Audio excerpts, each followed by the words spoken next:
Vous êtes sur FM Télévision. Bienvenue à tous. Merci de nous avoir choisis. La page sportive est à suivre dans ce journal. On va évoquer le Vinci Léopard convoqué par le sélectionneur national. Je cite ici Sébastien Desabre. On en parlera avec notre spécialiste maison amateur de sport, Joseph Majonde, avec nous sur ce plateau. Bonsoir, bienvenue. Bonsoir, Hélène Boulot. Voilà, on va vous retrouver pour un peu plus de précisions avant la fin de ce journal, mais on va commencer d'abord par l'actualité, puisque ça oblige.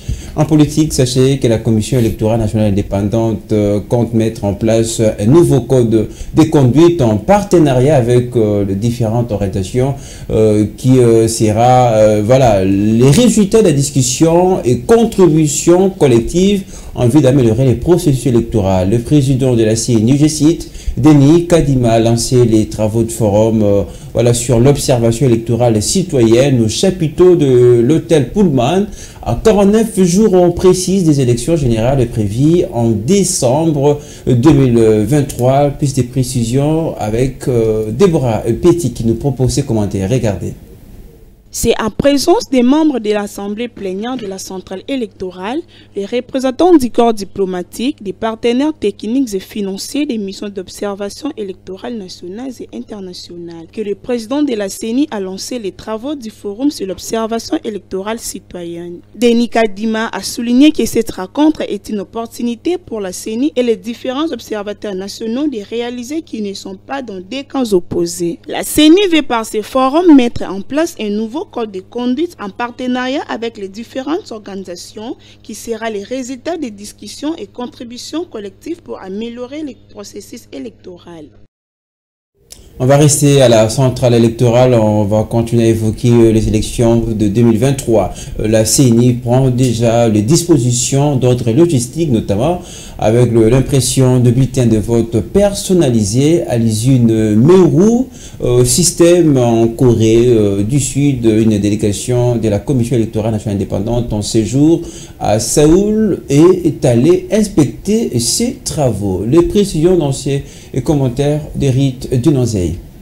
Sur place à l'usine de Meru System, à Séoul en Corée du Sud, où ces matériels sont fabriqués, c'est déjà la dernière étape de production des bulletins de vote personnalisés. La délégation de la Commission électorale nationale indépendante en mission en Corée du Sud, conduite par le directeur Jean-Baptiste Isipo, a suivi toute la procédure de fabrication de ces bulletins de vote personnalisés qui se fait en 3 grandes étapes, à savoir la zone de l'impression avec le QR code par circonscription électorale, la zone de vérification et collation et enfin le conditionnement avant la palettisation, le filmage et le transfert dans une zone tampon avant l'embarquement pour l'aéroport international d'Échiam de la direction logistique de la CENI. L'équipe managériale dirigée par le président de la CENI, Denis Kadima Kazadi, qui suit de près l'évolution de la production de ces matériels sensibles, insiste sur le caractère personnalisé de bulletins de vote par circonscription électorale. Autre travail pas moindre qui se fait à l'usine Meru System, c'est le conditionnement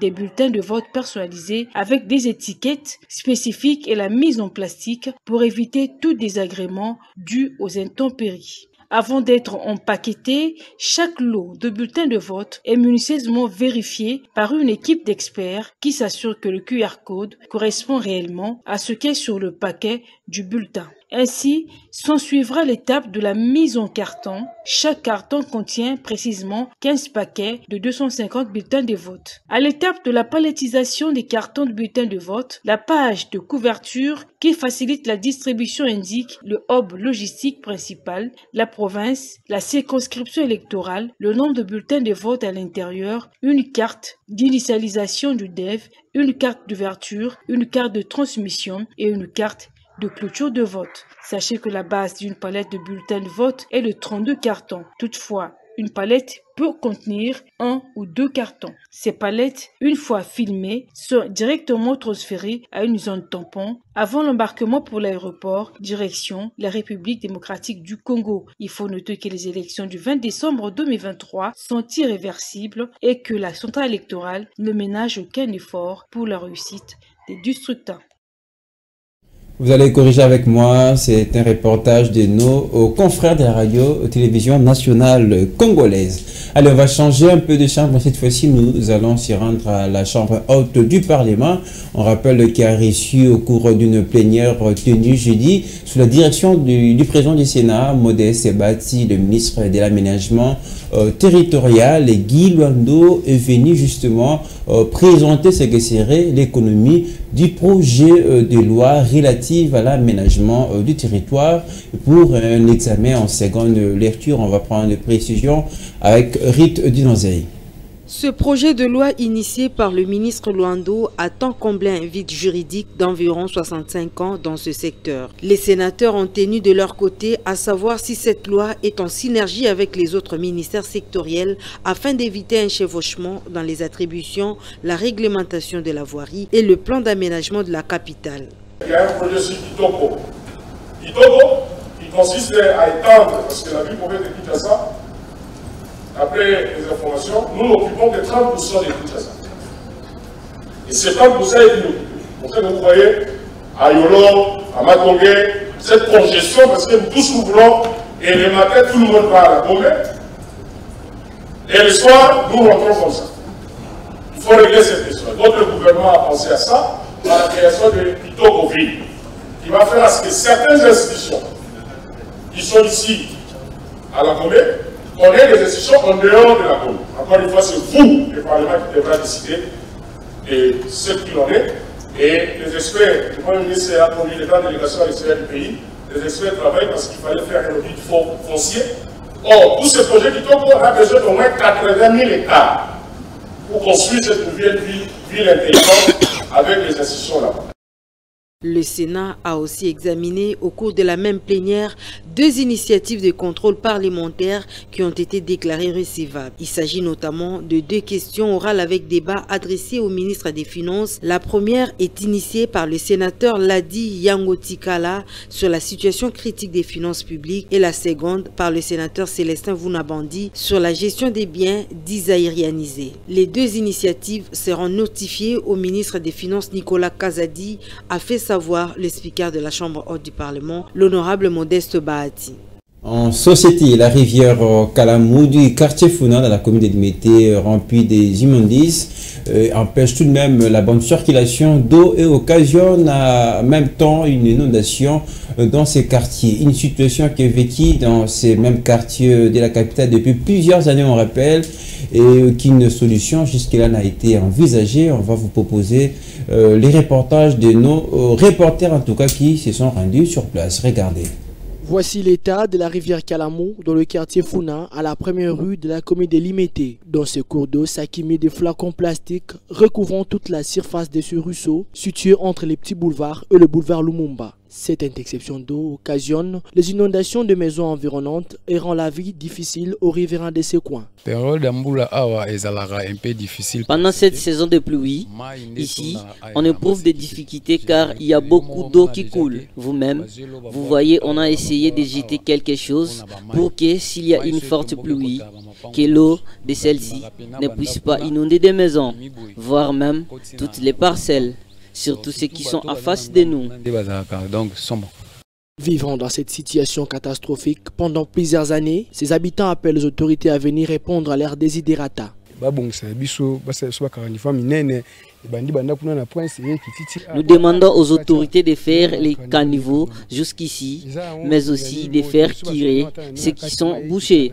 Si on arrive à les faire, ça va nous soulager, car nous ne dormons pas la nuit quand il pleut.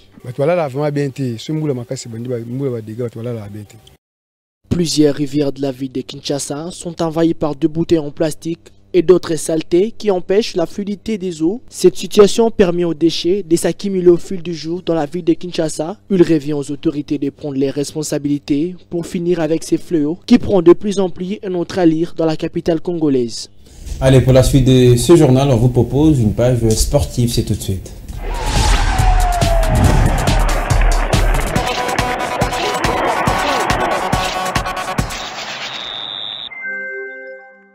En sport, l'actualité reste dominée par la suspension du processus électoral à la FECOFA, annonce faite par la Confédération africaine de football qui évoque des irrégularités dans l'installation de la commission électorale. Plusieurs divergences autour du sujet. C'est le cas par exemple des analystes sportifs interrogés par Florent Kita.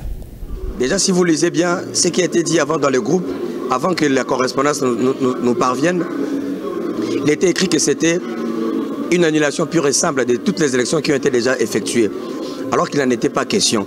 Lorsque nous scrutons la correspondance de la CAF, nous constatons dans son fond que la CAF a relevé quelques irrégularités et la CAF n'a fait que surseoir. Moi, je pense que c'est voulu également par le CONOR lui-même, parce qu'on parle des irrégularités des membres de la Commission nationale électorale. Mais ceux qui sont des membres du bureau électoral ont été validés par qui? Par l'Assemblée de la FECOFA. Et donc c'est le CONOR qui a validé. Ces gens-là, les Donald Yoke et tout son comité. Non, les élections ne deviennent pas hypothétiques, mais seulement je ne crois plus que ça sera pour le 25 ou le 25 ou le 30 novembre comme on le pensait, parce que la CAF n'a fait que annoncer ce qui devrait se faire au départ. On se rappellera de ce jour des élections pour le comité, la commission électorale. Il y avait déjà des irrégularités annoncées et confirmées, mais nous avons fait qu'à notre tête.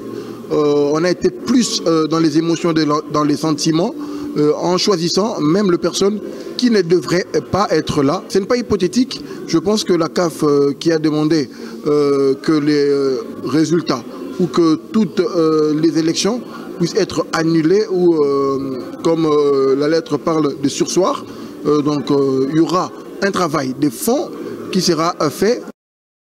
Joseph Bajoun avec nous sur ce plateau. Bonsoir à vous. Je rappelle que vous êtes notre spécialiste maison en matière sportive. Alors, c'est officiel, on connaît les 26 léopards convoqués par le sélectionneur national, Sébastien Desabre, perceptible de la prochaine journée. Et ça sera la première, en tout cas, des éliminatoires de la Coupe du Monde, match prévu le 15 novembre. Avant de parler quand même des enjeux autour de ces matchs, qu'est-ce qu'on peut retenir de ces 26 léopards convoqués par le sélectionneur national? On entrait déjà en prévision de la double confrontation qu'auront les léopards de la RDC dans le cadre des éliminatoires de la Coupe du Monde 2026. Le sélectionneur Sébastien Desabre a mis sur place, a publié, n'est-ce pas, le mercredi dernier de 26 léopards qui prendront part à ces éliminatoires de la Coupe du Monde 2026. Et il lit ça quelque chose qui démontre un petit peu sa fidélité envers ces mêmes joueurs, envers ce même groupe, on a l'impression. On a l'impression parce qu'il n'y a que des absents qui sont des joueurs absents en raison des blessures, entre autres Dylan Batobisika et Arthur Maswaku. Malheureusement, Ben Malango qui n'est pas là. L'absence de Ben Malango est bien et bien justifiée par le choix de l'entraîneur lui-même. Voilà, c'est la fidélité, on peut l'expliquer autrement comme la continuité avec des sélectionneurs nationaux. Alors, puisqu'on a évoqué les absents, moi je voulais quand même qu'on parle de deux retours. Voilà, après cette publication de la liste de Sébastien Desabre, je rappelle, il y a les retours de l'attaquant Lilepo, Lodi.